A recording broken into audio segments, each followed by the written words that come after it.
to go ahead and get this thing over with because you don't want Kevin Love getting any additional rest. But what do we find out? He's done. Yeah, he's done. He's done. Probably for the whole playoff. Yeah, he's done. Done. He's like, yeah, done. That whole take him out the oven, done. He's done. Time to eat. Done. He's done. That white on white crime is a mother, ain't it? Oh, boy. You telling me.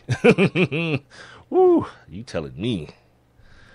So, yeah, this series, by the way, the game ended 94-88 in the favor of the Bucks. Obviously, the series is now 3-2 as they head back to Milwaukee. What do I think is going to happen? I think the Bulls will go ahead and get it together. I think they've taken the Bucks' best punch.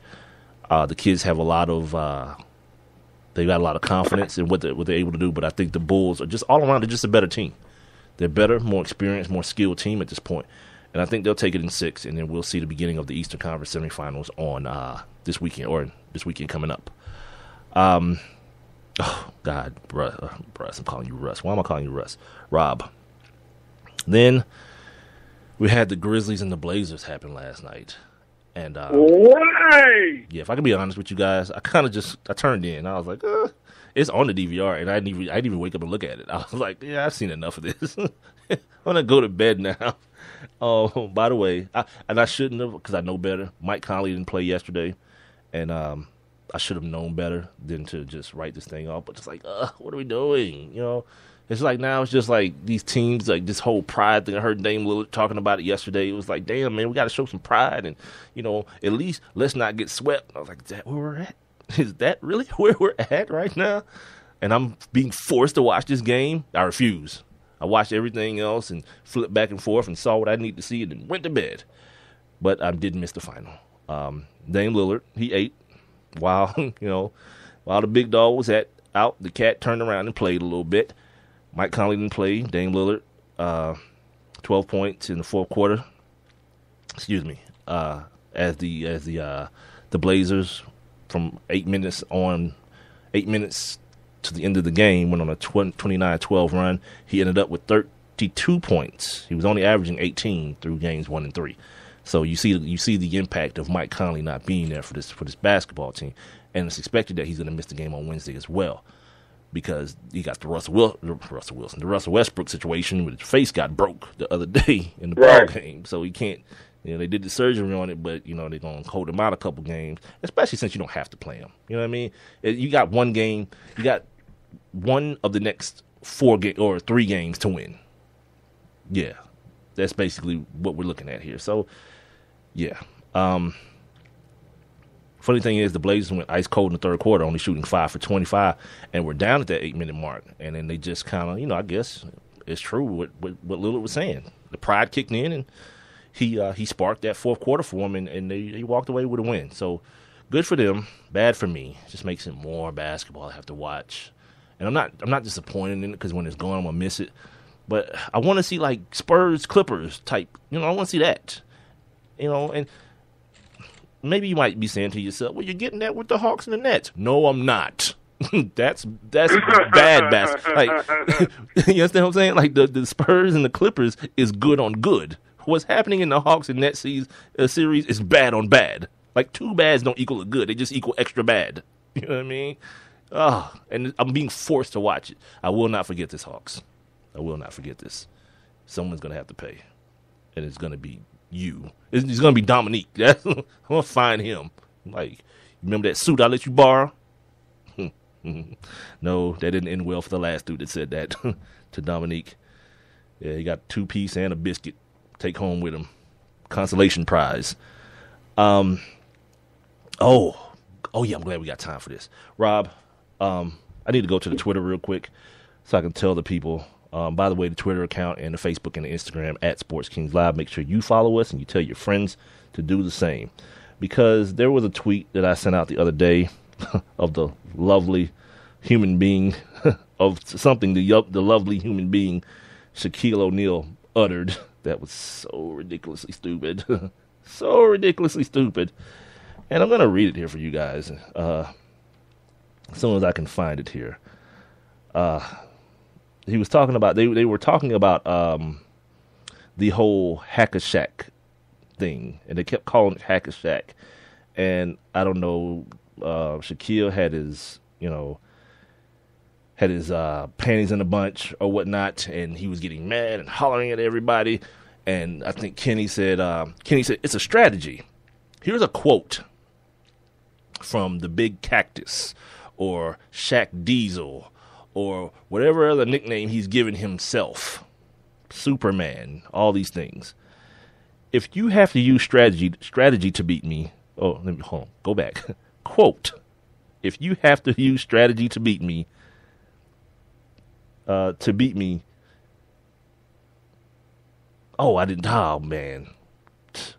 Effing autocorrect. All right, if you have to use strategy to beat me, then that just tells me you're soft. What?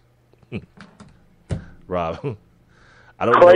I don't know what Shaq thinks a game plan is, but yeah, that's strategy. You gotta have one. Yeah, that's the same thing as strategy. So, so because Reggie Miller is still an a-hole, like even at, what's Reggie now, 45 or 48 or something like that, whatever. Mm-hmm. Because he's still an a-hole, they come back from halftime and they go to Kevin Harlan, and Kevin Harlan's trying to set up, Reggie to do, the stats and give your opinions on the first half. Reggie's like, F that. Here's what Reggie does. Charles Barkley and Mark Jackson had the 5-second rule back down named after them. I had the leg kick named after me. So when you're fouling guys on purpose, it's called hack-a-shack. Shaq, stop crying. Stay in the green room and eat your popcorn, my friend. It's an honor to have a name and a name after you, big fella, okay? Stop crying. He called him a bitch, basically. Stop crying, you big P-word. And I couldn't agree any more than that. Yeah. What do you, he's all like, Kenny, you better stop saying hack-a-shack. And Charles was like, yeah, Kenny, you don't be a punk. Let him be the punk on his own. You keep saying it, or else you're the B. And I was like, yep, let's go. This dude was such a child. Like, he's about to fight Kenny and Charles or Ernie for saying the term hack-a-shack. You know what, Shaq? I say the same thing to you I say to everybody. All these dudes that get hacked. Hit some damn free throws. The other day, he was in there complaining about, they showed the list of the top scorers of all time. He was like, man, I should be number 2. No, you shouldn't. You should be exactly where you are, bum. They ain't no shouldn't be. If he had hit those free throws, he probably would have been right. number 2. Hit your free throws. Did I ever tell you guys a story about Rick Barry telling Shaq, fly me out. I'll show you how to shoot the free throws the way I shoot them, the underhand way. Because Shaq would always say, I fell out the tree when I was a kid and my wrist don't bend all the way, so it makes it harder for me to hit free throws. Like, he'd say that in one side of his mouth, and then on the other side of his mouth say, but I hit them when they count. Which one is it? What are we talking about then? Because to me, they always count. Every time you go to the free throw line, they count. Like, you don't know how the game's going to end up when you get to the free throw line in the first quarter of a ball game. So miss me with the foolishness. But anyway, he told Rick Barry, who, by the way, if I'm not mistaken, is the number 1 free throw shooter of all time. All time. No one is better than him. And the man played 40 years ago. So there's that. All right. Shaq says, no, I can't shoot my free throws that way. I'm too cool for that. All right. Point well taken. But stop complaining about where you are on the scoring list then. Stop that then. Because no one feels sorry for you, dude. Yeah, I can hit them when I want to. Why don't you always want to? But if you wonder why... It's your job, yeah, and they're free. Right, Callaway. They're free. If you're wondering why I'm this way about that, because my standard for great basketball players starts with number 23 in the Chicago jersey. Michael Jeffrey Jordan. It starts there. And I can only believe that if a man would have told Michael Jordan, you know what, Mike, I can get you from 48 to 49% field goal percentage, he'd have been like, yeah, where's the pill? I don't care what it does to me otherwise. Give it to me now. You know what I mean? Because that's what the pursuit of greatness looks like to me, of my youth. And so when I see other people kind of just take it for granted and be like when everyone laughs about the Allen Iverson practice thing, everyone laughs about that. But you know what I heard when I saw that? A dude that doesn't care how good his teammates are. Because, like, seriously, how much better you think Kobe Bryant gets at practice? Or LeBron James gets at practice? Or Michael Jordan gets at practice? But you know who gets better from practicing with those guys? Yeah, Steve Kerr. Everybody. Ron Artest. You dig? Everybody. Right. Mike Miller and Mario Chalmers. Dudes like that get better from practicing with greatness. So when Allen Iverson stands up and says, man, we talking about practice. Yeah, that lets me know exactly where your mentality is, pimp. Now you're ringless for the same reason. Yeah, you got that bum-ass team with Eric Snow and those boys to the finals, but then you ran up against a real dude came to the picture and was like, I bet these dudes don't beat me. Like Kobe was like, that ain't happening. Are you crazy? Yeah, and it didn't. It did not happen. But they took like 2 games, didn't they? The Sixers? They took like 2. Right? The Sixers took 2 games, didn't they? In that series. Hell no. They didn't get swept. They got swept. No, they didn't get swept. They either took the first game and lost the other 4, or they split. Oh, maybe that's what it was. Yeah. Maybe that's what it was. Because I remember exactly where I remember where I was. I was in D.C. when this was happening, dude, at the ESPN Zone for Game 1. Yeah, they did win that first game because I picked them. Yeah, I picked them to win the first game. I was in D.C. Right, this was the year I got into radio, as a matter of fact. Yeah, because that's why I was in D.C., to meet some people and have them help me. You'll meet some people down here and all that kind of stuff. So, yeah, I think they won either game 1 and 3, or they just won game 1, and then the Lakers was like, yep, we're done with this foolishness. Let's take the other 4 and go home. And, yeah, Allen Iverson never went back. Practice. We're talking about practice. Yeah, we are. There we are, Allen. Ask Michael Jordan about practice. Michael Jordan was slapping people at practice. That's how. Slap them out. Yeah, that's how serious he took it. Like, I'm start punching dudes immediately. But Allen Iverson was like, they don't need me. I'm already great. Sure you are. But you know who's not? Eric Snow. The team. Eric Snow was never great at anything. Right. Oh, shout out to Eric Snow, man. You remember him and Sean Respert at Michigan State, Fire and Ice?